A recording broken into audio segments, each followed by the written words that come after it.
All right, and whoopie ding dong. Hello again, everybody, and welcome back to SAK Backtracks episode 8. We are still in quarantine. Hopefully, SAK will be able to reopen its doors in a couple of weeks for at least a partial audience, but we are still waiting to hear the word on that. So thank you all for being here as we try to do something and reach out to our fan base and our folks in between time here. So I'm Dave Russell. I am one of the founders of the SAK Comedy Lab. I go way back 35 years with SAK Theater Company, although not one of the original founders of the theater company itself. So I've been around many, many years. Today is a special, wonderful show.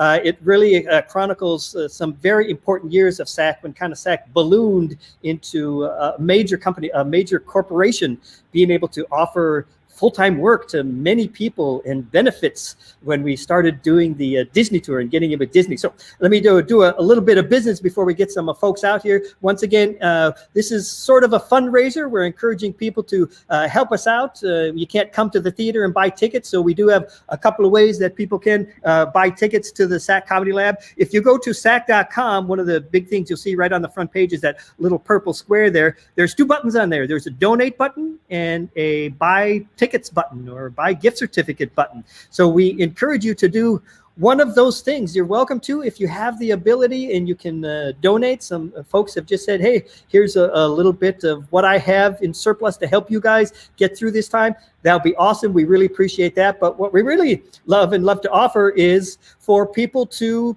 buy a ticket to the future in advance. So we're selling gift certificates. So this is what we're selling. It's like a little card here. 1 ticket, 1 gift certificate. So if you were to buy 4 tickets for your family for some future show, you'd get 4 of these little gift certificates for you. You just click that button and it's pretty self-explanatory to get you all the way through. So that is one of the main things we are doing to help keep going and keep getting those bills paid. So you also see on the screen there, facebook.com/SAKComedyLab/live. That is a way that you can get to this and all of our other broadcasts. I'll actually, and we also are broadcasting on YouTube at the same time. So it's Facebook Live and YouTube. I don't know if they call it YouTube Live, but it's on YouTube as well. One of the main things that really helps us in our broadcast and extend our reach is for people to share this broadcast with your timeline and with friends or people you know, especially if you know somebody who knows of SAK and maybe you just found out about this or you don't think they know about it. Share this link with them and tell them, I'm going to be seeing a lot of the Disney and Epcot folks from SAK Theater Company on the show today here. We encourage you to share. Actually, it's a little contest. You know, from week to week, I've been offering free a 6-pack of toilet paper, but it hasn't, people don't care. They don't care about toilet paper anymore. You can get toilet paper. So I've noticed that most people said, yeah, send it off to somebody else. So I'm using the same toilet paper and just passing it on from week to week. It's totally unused. But I thought I'd do a little bit differently this time. I got my way to Starbucks, and so I got a Starbucks gift card. So this is a Starbucks gift card, a $10 gift card. Could be yours. You could be in the drawing. You share this broadcast on your Facebook timeline. You tweet it. You get people to come here, and there'll be a drawing for everybody who is able to share. One of you lucky people is going to get a $10 Starbucks gift card at that point. So I'll remind you to share again throughout the show. You can share anytime throughout the show, and it will be you'll be able to enter into that drawing. Last week, we had a winner of the toilet paper, and so I just mentioned to that person earlier today, and she said, "Oh, pass the toilet paper on." So I will. I got to look up your name again, and say thank you to you. But all of our other toilet papers have already gone out. We play a game in this show. There's just a fun path a little bit of the time where it's called the hacky sacky, if you guys remember how that is. I give you a clue. The answer is like 2 words that rhyme with each other, like hacky sacky. Those 2 rhyme with each other. And you can tell by the name hacky sacky that this would be 2 words that are each 2 syllables that rhyme with each other. So it might be like if you're in the forest and the forest fire is coming up on the tower and the person who's looking over the forest is in peril there, what would we call that? It's a hacky sacky. So that might be called a ranger danger. Ranger danger. That's how it goes. I think I've got I'm going to get the first one up here. Before I do that, I'm going to just go in and show you guys the timeline of what we're looking at here. So this is the timeline of the SAK Comedy Lab. And so as you can see, the timeline goes from 1977 all the way up to today and beyond at 2020. But today we're actually going to be looking at this one. We're going to be zeroing in on just the Epcot, the Disney and Epcot years. So this is just a 7-year period from 82 to 89. That's what we'll be looking at today. And we'll be talking about that in just a moment. But I do want to let me get this first hacky sacky out there. So let me see if I can make sure I got the right thing here. So we'll go, okay, so it's a hackety sackety, my friends, and that means it's 2 3-syllable words, and the clue is a grit city smell. A grit city smell for this hackety sackety. If you are the winner of this hackety sackety, I'm going to give you a prize. You can either get, if you're not a SAK person, you're coming to SAK, you get a free beverage card. If you're a person who does come to SAK and you work at SAK, I have free parking vouchers. People like these vouchers as well. So we have lots of good prizes to give for that hackety sackety as well. All right, let's get a couple of very important people to the stage here. I want to bring, now you've seen this guy before. His name is Herb Hanson. He is one of the founders of the SAK Comedy Lab. In fact, the company started out of a garage of his parents' house. So go ahead and bring Herb back to the scene, the stage here. Hello, Herb Hanson. Hello, everybody. Now, Herb, I had you on a couple of times before. We've talked about, from your perspective, how SAK got to Walt Disney World, to the Epcot Center and the like. Yeah. But I thought it'd be fun to get it from the Disney perspective as well. So I have in the wings here, we're going to bring him to the screen. And this is the gentleman who basically is responsible for getting SAK to Florida and to Epcot Center. His name is Peter Blaustein, and we're going to get the story from him just to make sure you've been telling us right over the years. Ah, dear. So go ahead and let's say hello and welcome to Peter Blaustein. Hello, Peter. Hello, David. Herbie, how are you? I'm good. Nice to see you. Yeah, I don't know. I'm sorry, David, but as you can see, I have jaundice, so I apologize if you're infected through the wires or anything. Don't worry about it. Everybody is safe in quarantining in their own houses. So I was curious to know, Peter, how long has it been since you and Herb have seen each other? Well, we really have a nice relationship as far as I'm concerned. We go out to lunch maybe once a month or thereabouts. Good. So we stay in touch, and we go out to lunch, and like 2 old fogies, we talk.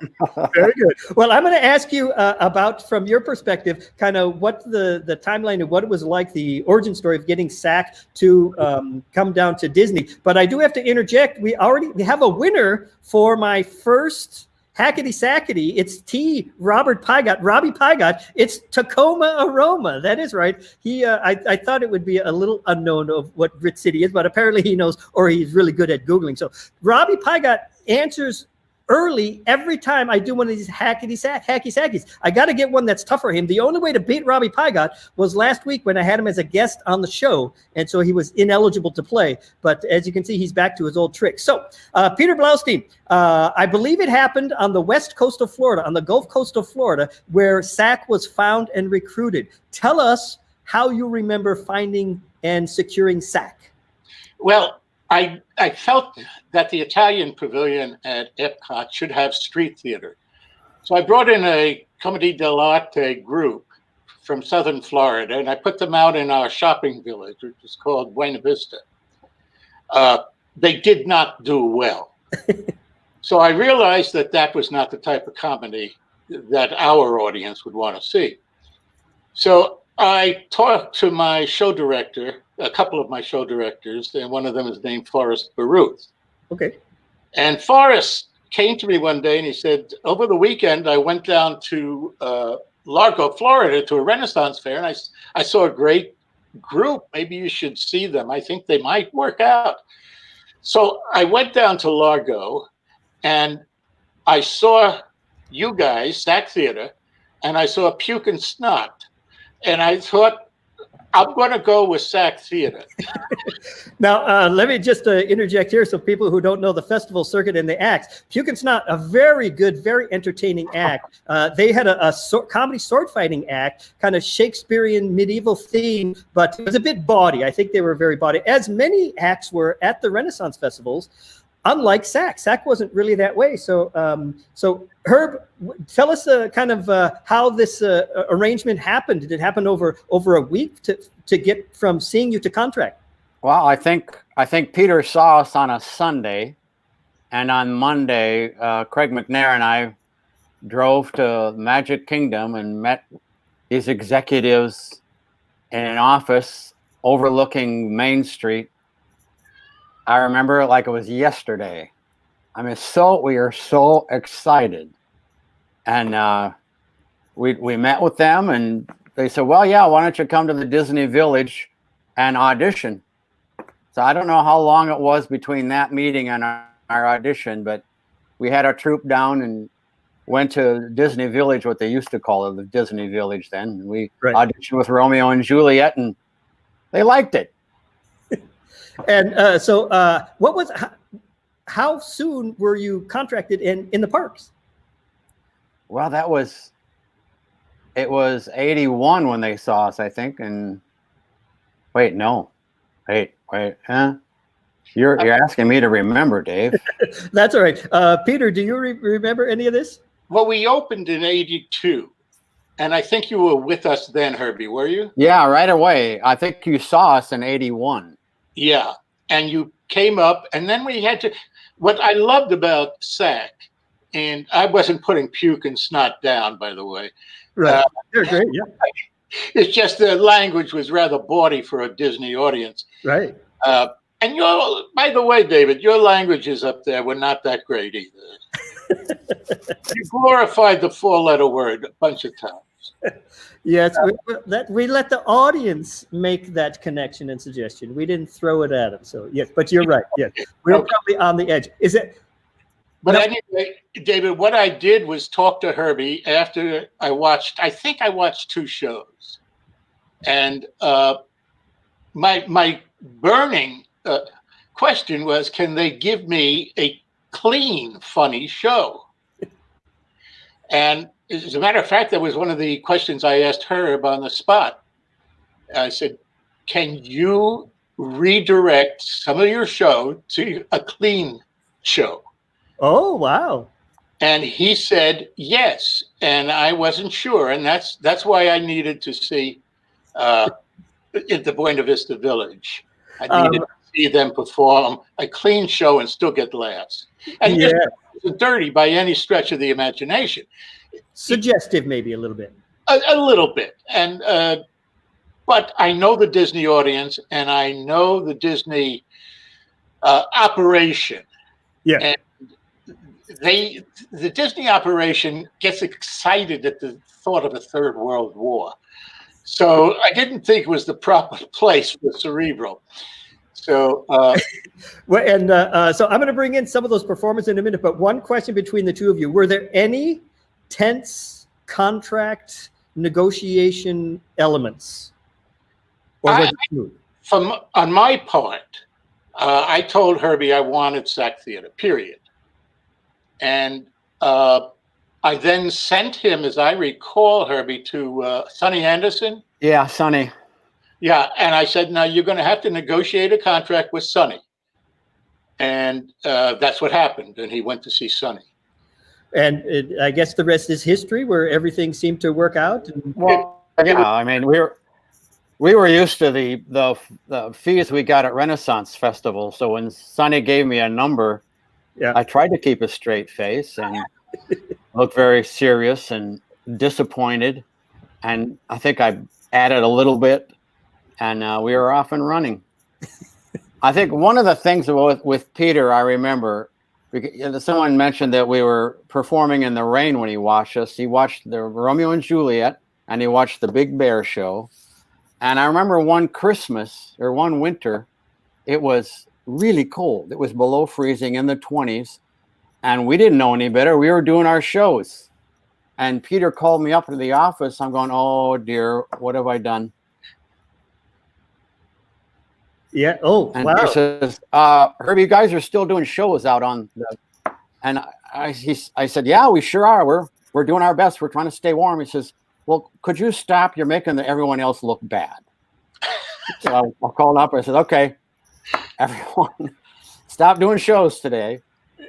Of course, yes, that was a classic. I remember that too, of being out there and loving some of the range shows. Well, thanks both of you guys for being here. Now, SAK had a great run at Disney, 7 years as an outside contract group, which I think is, I don't know how many of those you had at that time, but we're very thankful to have been able to do what we do and still be independent. So again, thanks for you and Sonny and Forrest and all the folks who helped make that happen. So thanks very much, guys. I'm going to send you guys to the green room and bring in some of the main regular performers, of which is just a sampling of all the guys. So Herb and Peter, thank you guys both so much. Hopefully you'll stick around. If you do watch the show, you can watch from Facebook Live as well, but hopefully you'll stick around. And it's time to bring in some familiar faces to many. I don't know how many in our audience are folks.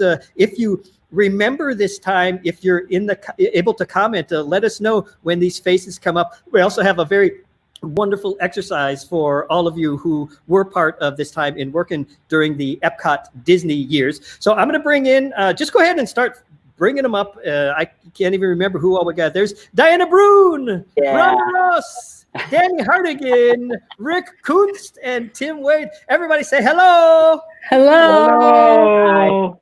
And welcome. So again, you guys, this for the audience's sake as well, is just a sampling of the many wonderful folks who were part of the SAK theater ensemble in both Italy and UK at Disney World. So I'm going to ask you guys in just a moment kind of your origin story. But before we do that, I've got a couple of pictures I'm going to show as well. But I did want to show one thing here. Because there are so many names, I'm not really sure how to kind of chronicle all the names. And I saw Tim Wade, he had sent something out to some people making a Star Wars reference about in a galaxy far, far away. It was a long time ago, and that was something in the 80s. So I actually, in honor of that, these are the names of those who have been a part of the Epcot and SAK days. Hopefully the sound will work and everything on this, but let me see if I can get this to work here, and see if we can run this.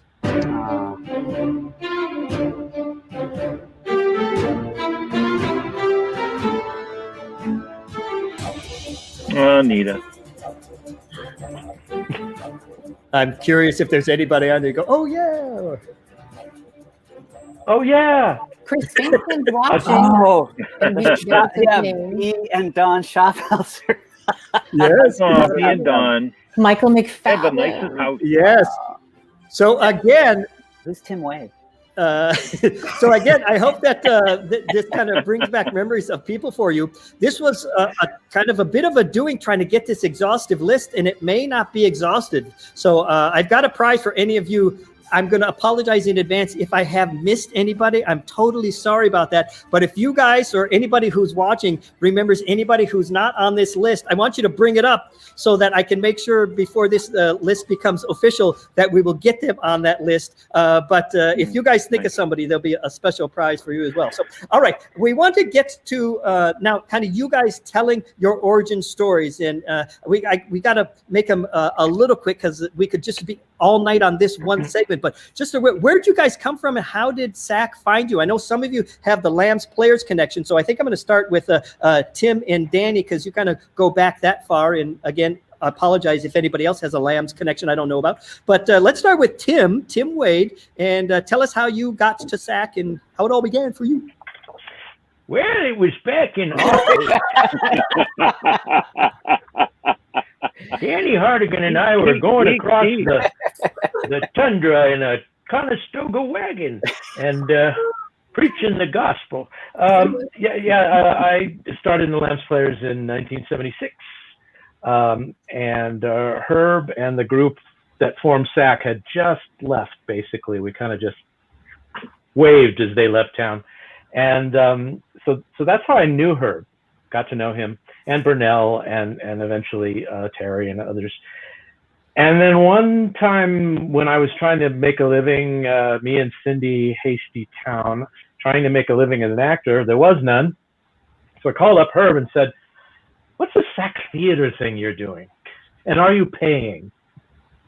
And I remember Burnell said, well, you know, Herb's down at the festival in Kansas City, but if you could get out here, we'll put you to work.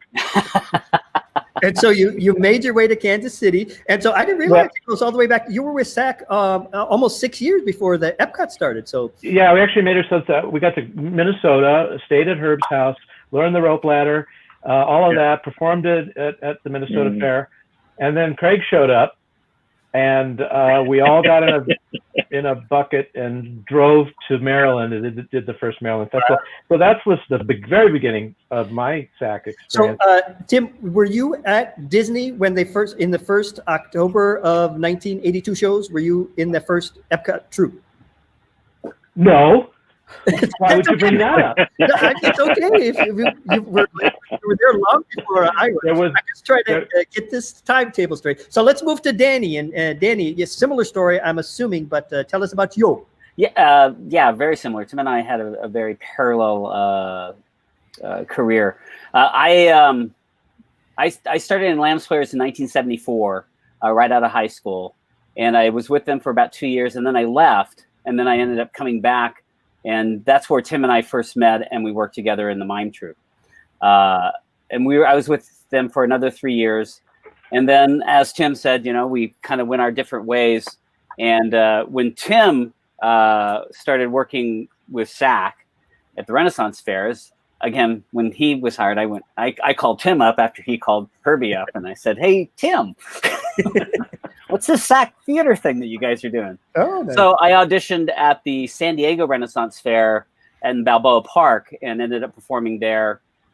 And then I think it was in Maryland when I was doing the festival there in '82.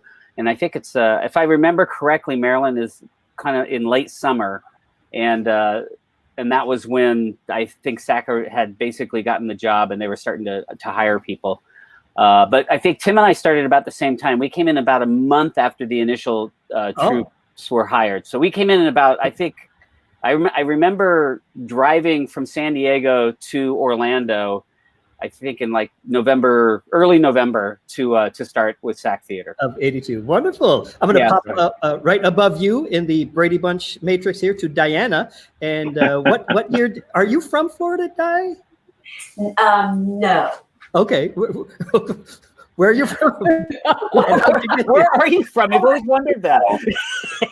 You've only I'm a Texas girl, but I've lived in Orlando almost all my life, since grade 6.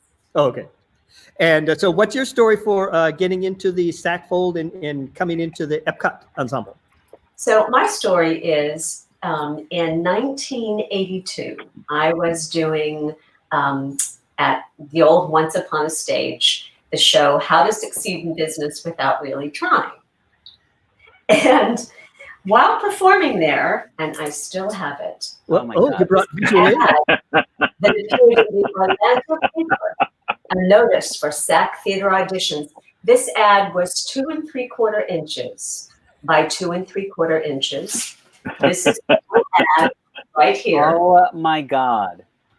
This is it. Oh, yeah. It was so tiny in the paper. But you found it. Because it glowed. Oh. It literally glowed. That's what we say about you, Diana. So it must have been glowing, reflecting off of it back onto you. So it was glowing. And so this is what I wrote in my little journal next to it. When I called for an audition appointment, I spoke with Terry Olson, one of SAK's founding members, and his exuberance and joy captured me. And I immediately wanted to work with this company. Oh. Terry scheduled me for the first appointment on the second audition date, where I met Hanson and Dee Dee Keller. And after my monologue, Dee Dee invited me to the callback. Post-callback, I was invited to join the B Troupe for a 6-month tour, along with Rick. And the rest is history. Now we're actually going to be getting into this, the troupe, you know, the couple of troupes that were doing the festival shows while everybody who was doing the festivals was kind of migrating to Florida. But when was your first Epcot show, Diana? What month and year? Do you recall? It was May of '83. May of '83, so about 6 or 7 months into it. All right, I'm going to pop over to Rhonda Day Ross. Rhonda Day, as we remember her, but Rhonda Ross now. And so your origin story, Rhonda, where'd you come from? So I came from Massachusetts. I had just graduated from Emerson College in Boston. And one of my best friends, Billy Flanagan, had been cast down right out of college to be in the Showtime Singers, which was like a Kid of the Kingdom version. So I came down to visit him, and we used to go up to the top of the Contemporary where they had a piano player and all the entertainers would go sing, you know, and drink. And so I was up there just doing my thing, and these Disney guys came over and said, "We want you to be our red hot mama for our new Bourbon Street review." Oh. And I was like, "Oh my gosh, okay." So this was early December. This was early December of '82, and so I didn't know that. Yes, I moved down on January 2nd in '83, a month later, because these guys wanted me and they were important at Disney, and they were going to make me their red hot mama in their Bourbon Street review. Well, they're still waiting for the funding. So in the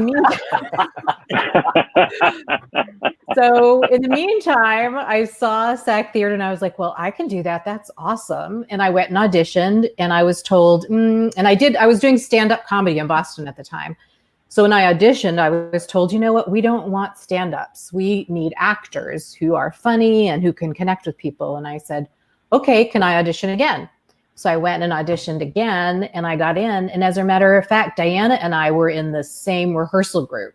Oh. And I remember meeting Diana, and Craig McNair Wilson was leading the rehearsal. And I just thought to myself, we are going to be friends, and we're going to be very good friends. And I didn't care.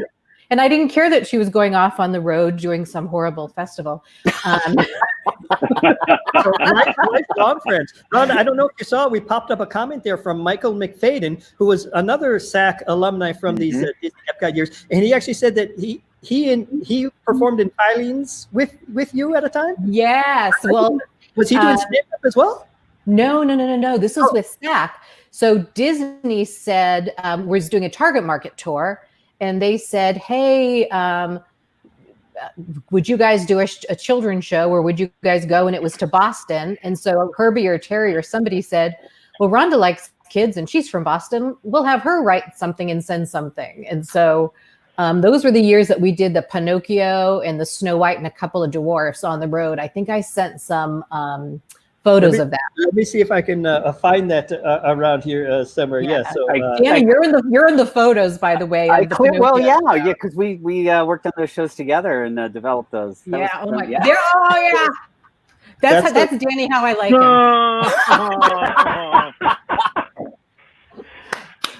So, all right, we're going to pop to Rick now. But since while we're here, I'm just going to look at a couple other photos here. So this is a shot of a crowd in a show in Italy there, and then I think I've got one here of Epcot in UK here. So there's Rick with a couple of groups there doing shows there in Italy. So Rick, we're gonna hear your story now. Tell us about you and how you got to and with SAK. John Oaklick and I joined SAK in March of '81, and we toured that year. And then the next year, SAK asked again if I wanted to do festivals again. So went to Orlando, and we did the shows with Diana and with our troupe, Jamie and all those folk. And then we went out on tour. And when we got back, they were very clear that, we don't know whether this is going to happen or not. But then they expanded to the United Kingdom, and so fortunately there was double the work now available, and so got to be there. So what was the month that you started doing Epcot shows? Month and year? We got back. It was really close when we got back from tour, so it had to be in September, October. Oh wait, no, we did Kansas City. And then I can't remember whether we didn't do Minnesota because the other troupe did that. But one of those, we ended up doing that last bit of autumn and then came back. And I think it was Kansas City was the last one we did. Yeah. Does that sound right to you? We should have Diana, worked on our dates a little before. Yeah. She's frozen. She's just mesmerized from what you're saying. So, there she goes. She's moving again now. Many memories. Yeah, so many memories. All right. Yeah, so, that was a big festival. it was a big festive. Yes. It was. I asked Diana to marry me in Kansas City. I think it was. Oh. You did. Yeah, it was Oh. That was a big festival. Yeah. Wow. Hey, by It the was way, great. Ron, We had a wonderful time, and it was hard. It was hard doing that, but none of us knew whether we were going to have a job when we got back or not, because it was only Italy at that point. And then there was this rumor that they were going to, because it was so successful in Italy, that there would be UK shows. So. And eventually that is what happened. Here's another photo or two. Right. See Miss Mark Rhonda. McGill. Mark. Jim. There, yes. Yeah. Here's look at these guys. This is a couple of Morgans in that one, and there's Diana there. Gary. Gorman, who came with me November. from Minnesota. He actually preceded me. He came from Minnesota, and then about a year later, it was the same kind of thing that Danny and Tib you're talking about. I called him up and said, "Gary, is there anything going on?" That's a great way for people to get to be with SAK. Here's another one. When I looked at this first, just a quick story here. This is David Maruna, who has left us several years ago. Chris Robeson in the red hair, and then that is Steve Hosley. Now Hosley was a festival perennial, and he had this long, beautiful Fabio glowing hair. But when he came to Disney, he had to cut his hair. Do you guys remember how sad? Yes. Yes. I thought it was George Clooney. Yeah. Within wept. He does have that kind of look as well. So, But by the way, Dave. yeah, Are you going to tell your story, your origin story? I almost did. I almost got to my origin story, but yeah, nobody cares. Yeah, you were close there. So, Here, I'll set you up. Okay. I was working in Scarborough, and you and Gary were doing Pain and Agony. Pain and Agony, yeah. And I remember watching you guys perform and saying, they should be with us. And then we did. We kidnapped you. Yes, indeed. Well, I come from Minnesota. Gary came from Minnesota as well. We would perform at festivals. We talked about Puke and Snot before. Well, we idolized them, and we wanted to do a stunt fighting show, but we weren't as witty as them, or as good looking, or as good with like swordplay. So we would do a staff fighting and stunt fighting show, just knocking each other down in the dirt, flips and falls, and some staff work with the comedy as well. It was called Pain and Agony, and so we traveled to festivals. And then about the time that everybody migrated into Epcot from the original SAK folk, Gary had graduated from our college, and he was looking for that's going to be on my headstone. So Gary came down first looking for work, and he actually went on the road with the troupe, going on the road while everybody else came to Epcot. And about a year later, I had a very sad emotional experience with my girlfriend. She's not my girlfriend anymore. And so I called Gary and said, "Is anything going on?" He said, "Just come on down to Florida." So I did. I got in my Mustang 2. I drove down to SAK and auditioned, and I lived at Terry's house for a while. And my story, quickly fast forwarding, is that's where I met Morgan Russell, or Morgan Smith, before she was Morgan Russell. And she was Morgan Russell already, and that was just weird. So it was perfect. It was perfect. Saved money on the license and everything. But Morgan even had a more interesting story about how we met and talking to Gary about me and stuff. So anyway, I was very glad to be down here. One of the things during our times between 82 and 89, I remember at some point I did a couple of videos. I remember Tim and Danny did a wonderful video with Uncle Sakowitz or something like that. Using the old man voice you opened up with. It was Old Herb. It was Old Herb. That's right. It was Herb. It was Herb like he looks now. And you guys had done a wonderful video, and I was really looked up to you guys. So like the next year, I wanted to put together a video, and so I made a video in the next couple of years that I want to showcase some of those, just because of the footage is real, kind of like true SAK. So one of them I'm going to look at right now is, I call it the helicopter shot. I did a thing, it was kind of a little mini movie, but one of the things I wanted to do in it, I wanted to show a shot of shows going on simultaneously at Epcot Center in the UK and Italy from the air. So I rented a helicopter out of Kissimmee, and I got in there with my VHS camera. What you're going to see is very rocky and very grainy. It is 1980s VHS video, but you'll be able to see. I'll hopefully talk through it if you can get through the jumbling of the camera. There's a show going on in Italy, and also there's a show going on simultaneously or in the UK and then Italy. So let me come back here and see if we can. So this is the UK from the air in regulated airspace. That crowd, if you can kind of see that crowd, that's a SAK crowd in the streets of UK. Then I'm going to try to pan over here, going past France, Morocco, and that's Japan. And then next was American Adventure. And then we're coming up now on Italy. And look at this crowd in Italy, middle of the day, 2 huge crowds, 2 different shows of SAK Theater Company on Disney property going on at the same time. And that kind of thing happened all the time at Disney. So what I'd like to do now is kind of get some nice fun stories from you guys about that time from 82 to 89. What were some of the, we want to talk about mischief, madness, magic, mayhem, just fun things that were going on at that time. So just to kind of flag your hand or wave your hand if you have a story. We'll start with Rhonda over there and tell us some of your memories. So first of all, it's the right job, the perfect job, when you're jealous of the people that get to work on your days off. So on my days off, I would pray, somebody I hope gets sick. I hope I get that call that I get to go in, because it was just that magical. And I loved it so much. But one of my favorite memories is there wasn't any place to eat except for the American Garden break room. And Jim Price had to have snacks during the day. And they had French silk pie at that break room. And so we would get in his car, because he was the director. He had his car backstage. And we would run, in his car to the break room to get this French silk pie. However, one time we did that, he left his car running and he locked the doors. Which you can do back then. Mid-shift, he was in between shows? In between shows. And so we had to do the show, though. We were a contracted group and we had to get the shows on. So Jim stayed and wait. I went back with, I forget who the third person was, took the bus back and did a Gorbaduck instead of an R&J, because, the show had to go on.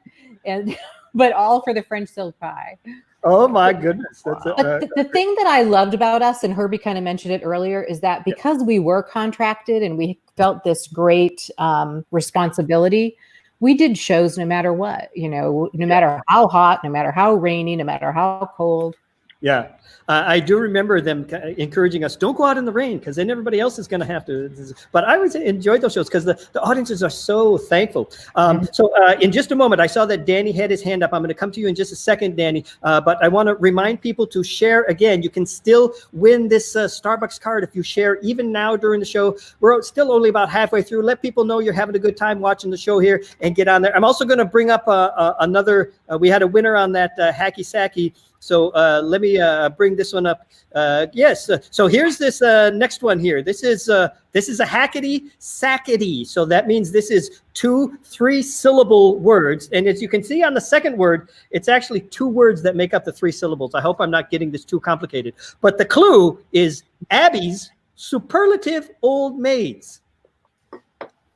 And so this is actually going to be, I have to look at, this is a hackety sackety, but again, to make up those 3 syllables, it's made up in 2 words. But again, they all rhyme with the first 3-syllable word. So that's the second one coming up. Robbie, please don't play. If you got it, just DM me. I'll know if you can do it. We got to get some other people to play on here. All right, Danny, you had your hand up. So Danny, go ahead and tell us what you were thinking. I think it was one of my first year at working in the United Kingdom, and I got paired with Burnell and Herbie, and I think I'm remembering correctly. So of course I wanted to do perfect. I wanted to do everything right and show them. So we were doing Romeo and Juliet, and there's this one part in the show where we say that Romeo was banished, And the joke was that we would pick this beautiful woman to be the banished, and she would open her arms wide. We push Romeo into her arms, and she'd, wrap her arms around him. Yeah. So I saw this gorgeous woman that was sitting in the front, and I said, she's perfect. So I took her by the hand, and I brought her on stage, and I said, she's got one arm. she from the shoulder on, she had one arm. And I think I remember just going blank because I went, the door to the banning shed was open. And I think Herbie kind of stepped in and helped me recover. But I remember being just, I was ashen, I think is the way you could describe it. That story was repeated for many years to come. Yes, it was. There are many wonderful stories like that. One of the things I love about SAK is that it really taught us how to be improvisers and go with the moment. It didn't stop the show. And it's like, you know what? It's great and fine for you to bring that person up. Just let's make it happen with this. And so we really trained ourselves. It's like, no matter what happens, just go with it and find a way to work with it. And so there's so many wonderful and beautiful stories. Even today at the SAK Comedy Lab, things like this are happening. And so it's great that we are able to just take that in and take it on. Our audiences were always they're Disney people. So some of them are rich people, but there's other people. It's like just some of the most regular looking people, but the joy we see on their faces is always so great. I think I saw Tim with a hand wave there. So, and then we'll go to Rick. So Tim. On what you were just saying is that, Herbie taught us all, and Terry and Craig and everybody, that the audience was the star, not us. And that was the magic. Now, the mischief was Will Serra. Will Serra and I ended up working a lot together the night shift. And despite the fact that I was the director, I was not immune to getting a little bored. And we discovered there was a fountain in the Italy Pavilion of Neptune. Yeah. Okay. And he's up there and he's got this big, huge trident made of metal, this big fork, this huge thing. And of course, we're bored and we figured out that you could remove the trident from his hands. So we said, what are we going to do with this? We decided that the next show would be the show of the Great Neptune. And we made up a show with audience members right on the spot that we had never done with this big thing. That was the whole thing. The centerpiece was the prop. Yeah. We got somebody to hold it in the audience and had to go on a whole thing. And I just remember the fact that, as somebody said, we weren't actual Disney employees, and they kind of let us get away with stuff like that. They looked the other way, right? A little bit. Yeah, it was. We got a winner here on the Hackety Sackety Westminster's Best Spinsters. I had it as plural, but very good. Westminster's Best Spinsters. We're going to give that to Steve Pernick, another perennial winner. I got to find some ones that are harder for these regular goers. Hey, Tim. Now you had fronted me a video. I think I have the video. I'm going to play it in just a second. It's just about 1 minute, I think you said. But set this up, and then we'll get to Rick's story. Okay. Do you know what I'm talking about here? Yeah. Danny and I decided we wanted to do a video that was sort of like the old magazine videos they had on TV, there were montages and stuff. And so we called it SAK Magazine. We went around and we shot shows, and for weeks it seemed like, and put it together with two VCRs sitting next to each other, doing things you should never do with two VCRs, trying to edit. There was no editing computer, nothing. No. And in this, Danny plays Herb, like 30 years in the future, which would be here we are, and be about now. And so this is just the very beginning, the very opening of this. And this is untested, so I hope this is going to work. If it doesn't, we'll just pull off. But I think. Hey, over here. Hey. Something familiar, something peculiar, something for everyone, a comedy tonight. Something appealing, something appalling, something for everyone, a comedy tonight. Nothing for kings, nothing for crowns, bring on the lovers. liars and clowns. Whole situation, new complications. Nothing portentous or polite. Tragedy tomorrow, comedy tonight.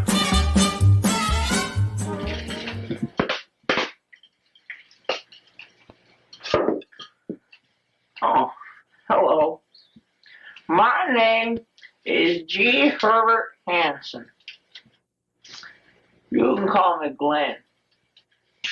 I used to go by Herb, but I changed back. Now, I've been doing SAK theater for about 53 years now. It's a hell of a long time. All right, that's just very nice. And wow, how accurate that looks. That looked just like Herb Hanson. And I must say, that sounded like Peter Braunstein singing Peter in that recording there. That was great.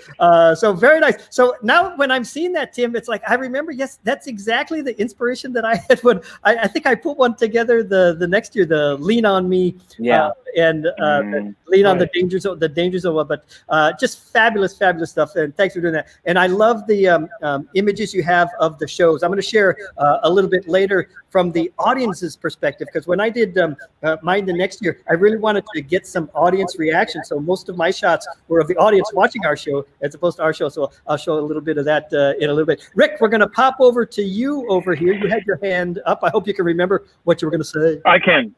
The thing that I always liked about SAK, and it's been mirrored before by other people have said the same thing, was you really felt like you were part of something that was unique, because it seemed to touch people, and especially at the beginning, and I guess all the way through the contract, people genuinely seemed to love what we did. And there was one particular show that I'll never forget. I picked this woman, like you do 100 times, through 1,000 times, to be Juliet, and she came from a tall family. Every one of them were tall, and they all looked alike, and they all did the same thing, like this, at the same time. And we put her up in the cart, and you see the family like that, and then we did the "we want to kiss," and then the family started crying, and I was like, what happened? And when I looked down, she was sitting down in the cart with the Romeo, and she had a tattoo. She had numbers across her wrist. And after the show, they just came up and they hugged everybody, and they were all crying. And I was the second man to ever touch her, because she had been in a camp. She'd been in Auschwitz. And I was the second man, other than her husband, to touch her that was not part of her family. Oh, wow. And I, you go on from SAK and you do other things, and you see counselors, and you seek professional help. You do all these things, and it's stories like that you come to realize as you get older, that sometimes God puts you in the right place, or whoever you believe in puts you in the right place at the right time, and if you're lucky and you listen, as clowns say, if you listen to the clown gods, you get to do magic things. Yeah, exactly. Wonderful. And other than having a child, an adult child that is normal, I have come to realize I could have just gone, okay, I'm done, I'm good, because that's and that was mirrored so many times especially at Disney, because people came to have a good job. When we were at festivals, it wasn't always easy. Like, you'd be in Kansas City one week doing the festival, and you'd be just begging farmers to come watch your show. And then on Monday, you'd go to work, and people, they're waiting for you, they're just waiting for you to do it. So it was a pretty special time, and it was a pretty special place to be part of that. Yes, indeed. So I am going to throw up. I have one more. Wait, Diana's. Did you got something, Diana? I have a ton of things, but please just. Let me. I'm going to come to you in just a second. I'm going to put up this hacky sacky and see with Steve Pernick and Robbie Paiga. You can't play on this one. So this one, yeah. So this one is to bet on whether or not you will throw up. It's a hacky sacky. What would that be called? To bet on whether or not you would throw up. There's a great lead-in, Diana. Tell us a story, young lady. Oh, well, Rick, you just made me think and remember about, SAK is about joy and wildness and invitation and connection and passion and just letting, as Jamie Meyer would say, opening up the back of someone's neck and letting God breathe in there. That's what SAK is. So those special times that something unique happens for me was the very first time I ever did Tortoise and the Her. And the Topolino that I picked stayed after the show and gathered us around and said, I just want to thank you. And he began to cry. Yeah. And he said, you've made me so happy. And I said, oh my gosh, but we're making you cry. And he said, my wife died several years ago. I have not laughed since. You made me laugh. It's easy to cry. Yes, Rhonda. I love that story. And I have a quick one that reminded me of. So Danny Hartigan picked my mom to be Juliet. And I was in the show. And I think it was me and Danny and Michael Mcfadden. Did he know? Did he know? Yes. Yeah. Oh God. Everybody knew my parents. They were there all the time. So my mom, so after work, I got changed and I went around the park with them. And what I loved is that nobody said anything to me like, oh, you were in that show. Everyone said to my mom, oh my gosh, you were Juliet. You were so funny. You were so cute. They stopped at like a McDonald's or something on the way home, driving back to Massachusetts. And somebody at the McDonald's said, oh, were you Juliet? And she talked about that for years to come. And it truly was because we made the audience the stars. And I loved that. All right. So we talked a little bit before about how the audience enjoys the show. So I'm going to play this little video. I had a whole video that I made, but I just, for the purposes of tonight, I've extracted the audience shot. So you're going to see it just move from audience shot to audience shot again.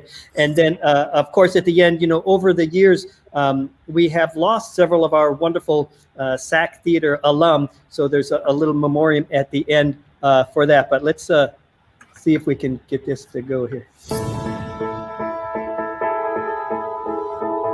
Yeah. Wally. Look at the size of that crowd. Nice. In the heat. Yeah. Love that. Yeah. Love how this guy enjoys the show.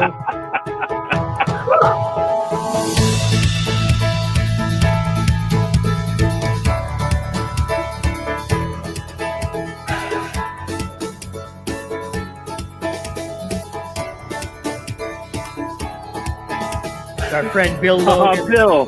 Coming up will be Celia and one of our most well-remembered alumni, Jim Price here.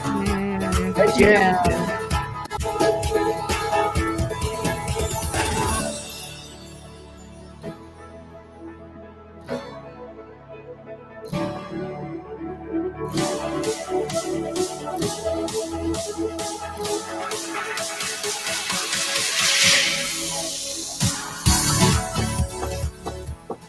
All right. So many wonderful people throughout the years. So I'd love to just continue on with those moments. If anybody has a thought of like those moments of magic where it just felt so good to be doing shows with SAK at SAK. There are just so many of them to tell. So who has a thought on something we'd like? Can I tell a quick one about your wife? Your wife directed. Your wife directed Morgan directed a really cool version of Christmas Carol, and we went to Massachusetts, to Springfield, Massachusetts, to perform it. And there were 6 of us. It was in this 100-year-old church, and it was an expanding of Jamie Myers and Craig Craig Wilson's Christmas Carol, which I always thought was a fantastic show. It just read so well. And we had to do a promo for it. And we were all like, and the guy shows up with terrible clown makeup on in this giant van to take us to this promo. And we ended up going to a Shriner. He was a Shriner clown. We ended up going to this Shriner hospital to entertain these kids. Most of them were from, and they'd all had burn damage. And so we went from being like, what the fuck are we doing, to, oh my God, just like crying in the back. And I think all of us were so thankful to be, like, at that moment, we all shared this amazing emotional thing. And I remember talking to that guy and saying, so what is the Shriner thing about? And he talked to me about Freemasons and that. Years later, I became a Freemason. I'm a Master Mason. And when you retire, when you don't work anymore, you retire what they call to the shrine. You go to do the Shriner thing. And all the money they raise is for those hospitals. They don't keep anything. And that's all Shriners are about. So every time you see a Shriner in a funny, bad clown makeup or the funny cars or whatever, they're raising money. And those kids pay nothing. They pay nothing. So again, it's funny that even when you were, no matter what you tried to do in SAK, you would always find yourself in a place that it would mean something. And I think it was because of as we said, I think it was because of that, what Herbie said. And I don't know, I know the rest of you probably feel the same way. I felt the same way about what Herbie said. He said, I just want to make work for my friends. That's all I ever wanted to do. I want to make it work for as many people as possible. And I think that's a really worthy goal. I think that was a worthy thing. Well, Rick, I wasn't able to bleep out your expletive there, so sorry about that. We did get fired again from Disney. Peter texted me. Yeah, so, Peter won't like that. I'm going to go to, I think I saw Rhonda wave a hand, Rhonda, Diana, and then Danny. Go ahead, Rhonda. So what means more to me than the actual work, and the work was one of the biggest blessings in my life, but what meant even more to me was that being in SAK changed me as a person. And I hope I'm not going to cry, but it looks like I might. It's given me the best friends I've ever had, I could ever imagine. They've been with me through thick and thin. And if you've seen the different weights in the photos, you've seen I've been thick and thin. They've just stood by me no matter what. And I have my 6 other SAK sisters. There are 7 of us that are some of the biggest blessings of my life. Yeah. And every single person on this screen, if you ever called me, I would be there for all of you. Like, I love each and every one of you. And seeing the comments of who's on, I'm like, oh my God, Andy Irwin, I love him. I love it. Like, you are all the loves of my life. And I am so grateful to have had the pleasure to work with you. Rhonda and Diana, we have 2 of the SAK sisters in you 2 here. Give a shout out to the other SAK sisters. Di? Alice, Smetheram, Ahmed, Ramadan. That's one person. Morgan Russell. The incomparable Lisa Curtis. The fabulous Stacy Barton. And who am I missing? Fran. Yeah. The wild and wonderful Fran. Now, Diana, you had waved your hand just after Rhonda. Did you have something to interject here? And then we'll go to you and then Danny. It was pretty much along the same lines for me personally, that SAK has sustained me. I realized for 37 years. Yes, wow. It's not just being in SAK theater, but after that, the blessing of working at Universal and at Walt Disney World on Main Street, because of the influence and the impact of SAK theater and what you all did as the founders. And for Craig and all of you who worked with WDI, those ideas blossomed into so much work for so many people. And I am the people that got to be kept alive and working in a lot of joy. And there is nothing like SAK Theater. There is nothing on earth like it. No. Yes. Danny. Yeah, I think everybody here and anybody that was in SAK Theater has hundreds of stories of being approached after a show by somebody saying that this was something that was seminal and it was a life-changing moment that they had. Either they had been in the show or they'd watched something really special, because sometimes those shows would just become, they would have a personality of their own. And because we all, bought into that same philosophy that we were taught, that Herbie had kind of brought that idea of like, we're not making fun of people. We are celebrating the human condition and of who we are. And that joy of always making yourself, the joke's always on you. And if you can make yourself, look bad or take a joke, then the audience buys into it so much more. And that was always something that I'd learned and taken into my life of that. Also, just to go back to Rick's comment about the Shriner Hospital, I did upload a few pictures of those. Of that. Yeah, I'll try to get those. There were a wealth of pictures you guys uploaded. So I do remember seeing those now, and I wondered what that was. So now I know. So I'll have to try to edit those in later. I want to bring this comment up here. Darlene asks, and by the way, Darlene was the winner of our share raffle last week. So she won. Well done, Darlene. But she says, did Disney keep any of the shows but cast their own later? So that kind of brings us to there wasn't end time for us at SAK. It was 1989 was when SAK was no longer at Disney. And then 2 weeks later, there was a troupe very much looking like SAK there, doing very similar shows, as we all remember. So there are tons of stories that go along with that. Yes, thank you for the reminder of the clue. To bet on whether or not you will throw up. That's our Hacky Sacky 3. I finally got one that Robbie and Steve didn't get in a second. But at the end of the shows in 1989, we continued on. That was the birth of the SAK Comedy Lab after that, so that's great. And Rhonda had gone on to work in Disney. She's still a Disney producer, but you were actually a director of the street theater troupe that kind of replaced us for a time. I was a director of that troupe. Way down the road. Way down the road. No, because I didn't want to have anything to do with it right away. And after Disney, I went to work for, after SAK, I went to work for Disney as an actor.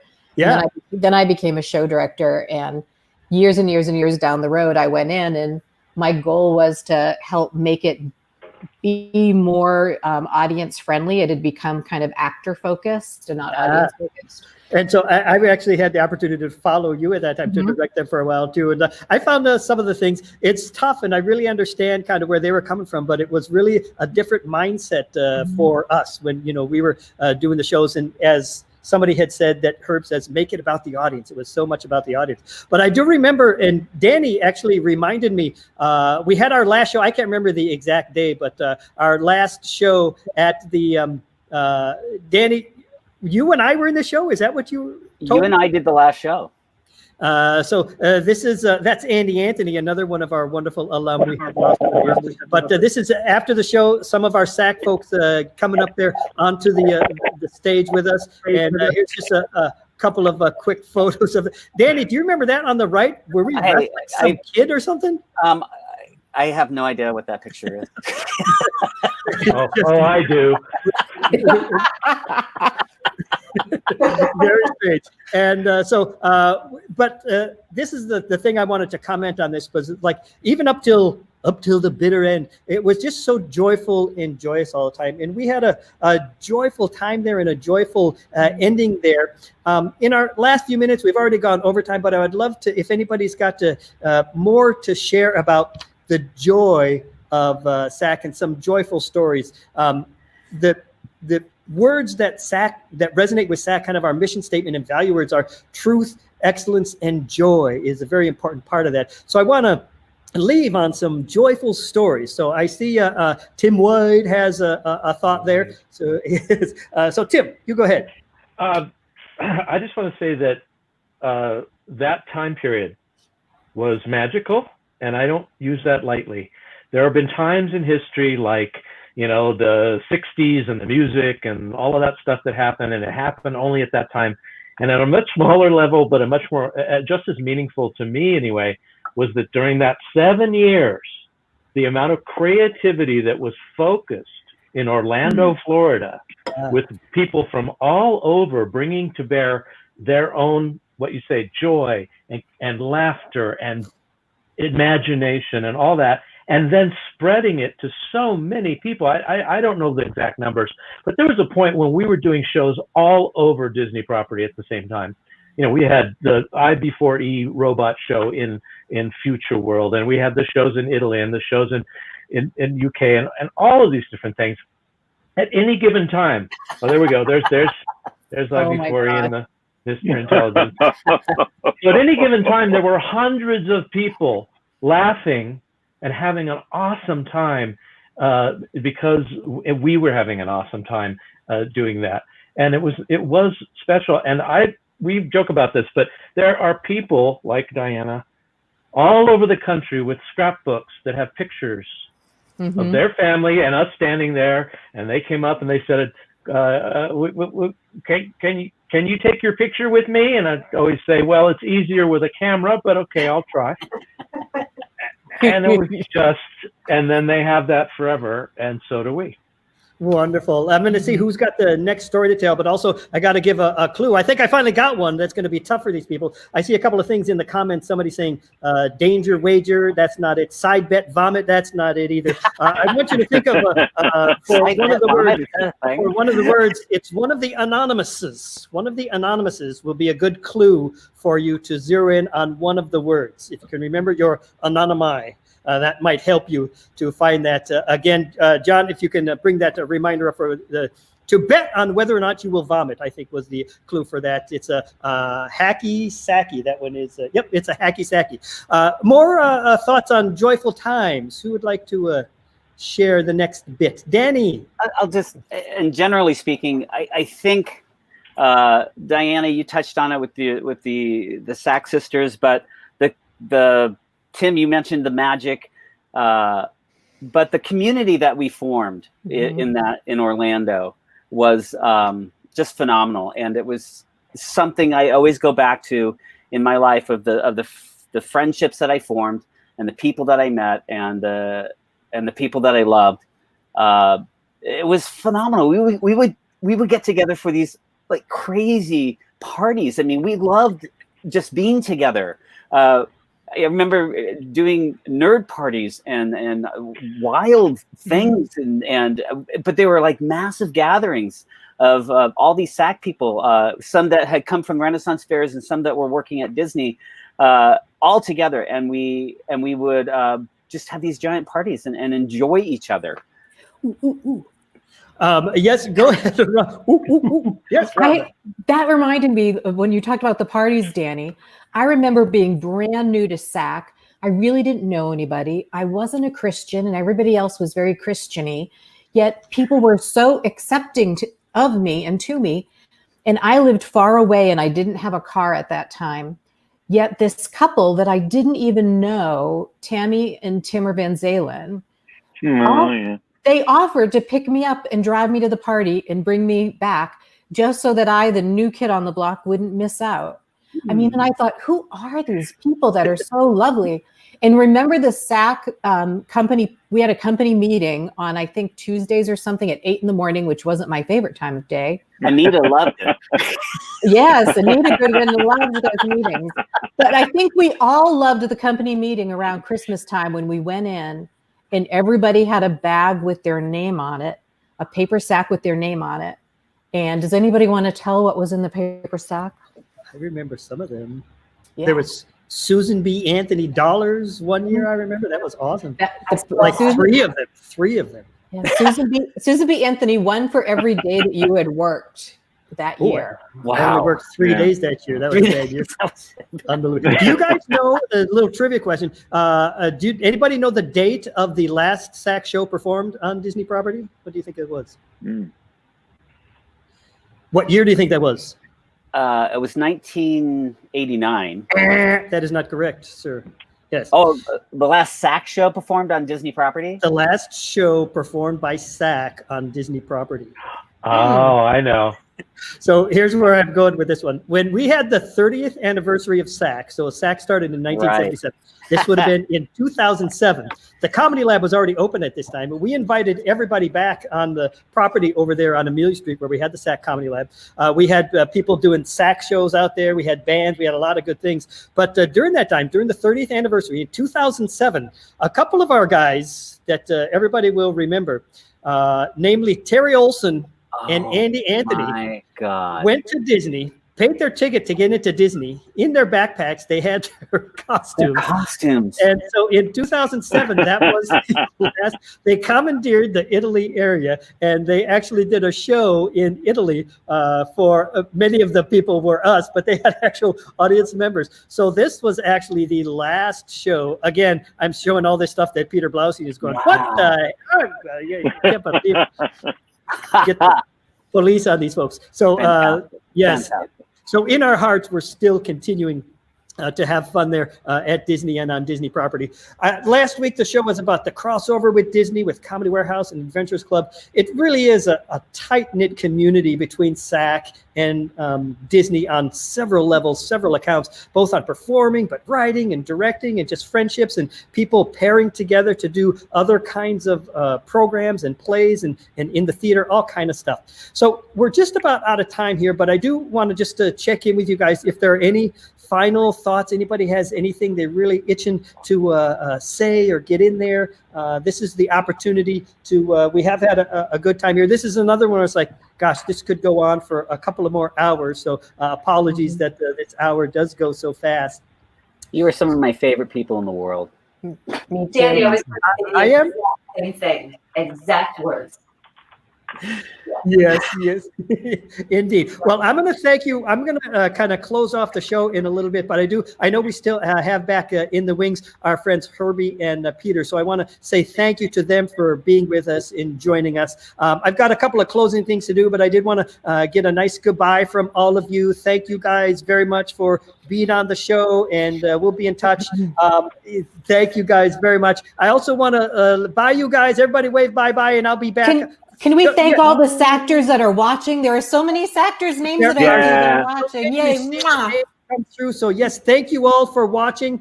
Hopefully there are other SACtors. I'm going to explain if anybody has missed the show, you can watch it again or explain to others how you can get back up in here and see some of that. So thank you all. We're slowly going to kind of one by one take you guys off the screen as I do the fight. Oh, it's going to be just me. I guess we did that easily.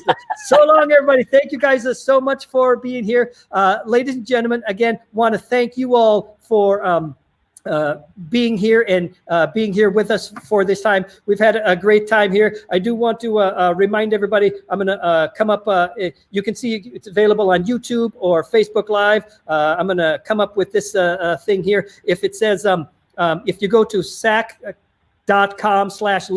it'll take you to our Facebook Live page, and you can actually see this show and all the other shows that we've been done. We do stuff every night of the week. John was very good to kind of cycle stuff through there of what we've been doing online for many and the every nights of the week. 7 nights a week, there's something going on. If you want to see this in a replay, you can go to this SAK.com/live. You just have to scroll down to find everything is up there by date of when it came on.